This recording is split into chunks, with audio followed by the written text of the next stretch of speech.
I already referenced in the update video what your next essay will be, but I did just want to kind of walk through the PowerPoint to talk a little bit more in detail about what it is that the expectations for this assignment is. Now, of course, this is a profile essay, and all of you that are familiar with social media, especially in this day and age, you know what a profile is. A profile is simply a snapshot of a person or a business or an organization or whatever the case may be. So in this particular type of essay, there will be some carryover from other things that we've learned in terms of descriptive writing and in terms of analytical writing, but there are some key differences. So I do want to just walk through a little bit in terms of what it is that I expect you to do for this particular assignment, if I can get this together. All right, so of course, the first thing is that a profile is a written portrait, right? You should write with a level of description that will allow your reader to see what it is that you're writing about, to see this snapshot into a person's life or into a person's history or into a person's knowledge base. So the goal for this particular essay is to present new and interesting information about a person or about a topic. So let me clarify that for a minute.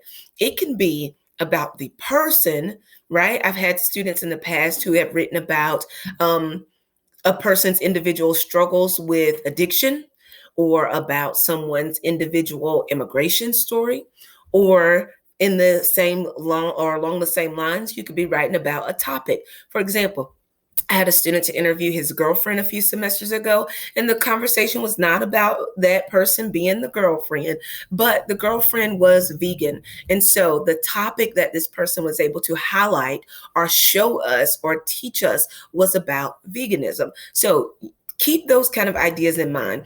So in this regard, whereas in the memoir, your essay's goal was to entertain and to inform. And then with your analysis, your essay's goal was to inform and to persuade. With this one, there may be a combination of all things, right? It may be entertaining, it may be informational, it may be persuasive, or it may be all three of those. For example, at the end of the essay about veganism, the goal was to reduce your meat consumption. So that was a bit persuasive. So a couple of things that I'm looking for in terms of successfully completing this assignment is an interesting subject, right? Interesting to you. That's a very subjective word. So something that is going to capture the reader's attention. If you look at the sample essays that are on Moodle, and I hope that you do, you'll notice a couple of things. One, a student interviewed his mother because she was a registered nurse, and so he wanted to talk about her working in the nursing field. Another one, a student interviewed her mother because of her addiction to alcohol as the student was growing up. And so the whole idea was to talk about alcoholism and to get have kind of like a therapeutic conversation. So you need to also include any necessary background. Notice that word necessary is in bold, because not all information is necessary. Depending on what you're talking about, you don't need to delve into a person's individual personal history if you really just want to talk about this person's role as an educator, right? So you want to kind of be specific in terms of what it is that you're looking for and what types of questions you want to ask. You have to, with that in mind, have an interesting angle, and then you do have to conduct an interview. This has to be a firsthand account. Now, in the past, when we weren't living in a time where we are advocating for social distancing, I required that students had face-to-face interviews, sit down, professional style interviews with the person that they're talking to. But in this day and age, that may not be practical. So your interview does still need to be firsthand. It can take place via Skype. It can take place over the phone, but you need to have an actual conversation with the person that you plan to talk to or plan to write about. Now, here's the thing with that. You cannot just email or text this person a list of questions, because doing that doesn't allow you to actually engage in a fluid manner with the conversation. So even though you should go into this with your questions, the person you're speaking to might say something that will allow you to digress or encourage you to digress and open up a whole new channel for conversation. So be willing and flexible to kind of follow the train wherever it goes when it comes to writing this particular paper. So a couple of things about interviewing. I think of an interview as a conversation. Now, You maybe have been on job interviews or interviews for scholarships or internships or whatever.